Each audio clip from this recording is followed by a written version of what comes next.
Assalomu alaykum. Sizlar bilan ijtimoiy dayjest. O'tgan hafta davomida mamlakatimiz ijtimoiy himoya sohasida muhim yangiliklar va o'zgarishlar yuz berdi.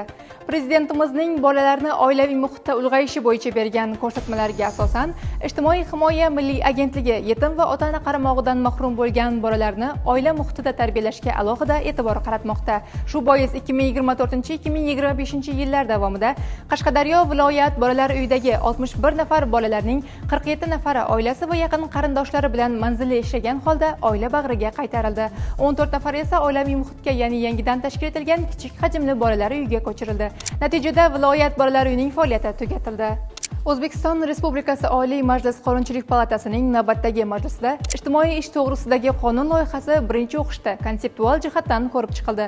Ushbu qonun loyihasida ijtimoiy ish sohasidagi davlat siyosatining asosiy prinsiplari, ijtimoiy ish tashkil etiladigan sohalar, ijtimoiy ishni tashkil etishda idoralararo hamkorlik, ijtimoiy xodimning maqomi, vazifalari va majburiyatlari hamda maxsus vakolatli davlat organi va uning vakolatlari belgilanmoqda.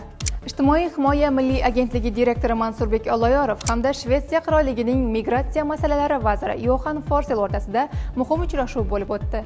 Tomonlar migrantlar oilalarini qo'llab-quvvatlash, qaytib kelgan fuqarolarning jamiyatga moslashuvi, nogironligi bo'lgan shaxslar uchun inklyuziv bandlik, kam ta'minlangan oilalar va bolali ayollarni ijtimoiy qo'llab-quvvatlash, shuningdek, migratsiya sababli qarovsiz qolgan bolalarni himoya qilish kabi muhim yo'nalishlarda o'zaro hamkorlik qilish taklif etildi.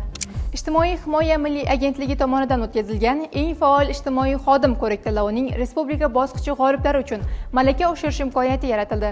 Bu kabi tashabbuslar ijtimoiy xizmatlar sifatini oshirish, ilg'or tajribalarni o'rganish va aholiga ko'rsatilayotgan xizmatlarning yangi bosqichga olib chiqishda muhim qadam bo'lib xizmat qiladi. Toshkent shahrida 5 tashabbus paralimpiadasi g'oliblari taqdirlandi. Joriy yilda bo'lib o'tgan 5 tashabbus paralimpiadasi sport musobaqalarining respublika final bosqichida yurtimiz bo'ylab saralangan 364 nafar parasportchi qatnashib, 78 ta medallar jamlanmasi uchun qaynoq va ruhlantiruvchi kurash olib borishdi. Umumjamoa hisobida bu yil musobaqaning mutlaq g'olibi Toshkent shahri jamoasi bo'ldi. Ular jami 15 ta medal, jumladan 7 ta oltin, 4 ta kumush va 4 ta bronza medali bilan birinchi o'rinni qo'lga kiritishdi. Sizga yetkazmoqchi bo'lgan xabar va yangiliklarimiz shulardan iborat edi. Bizni kuzatishda davom eting. Salomat bo'ling.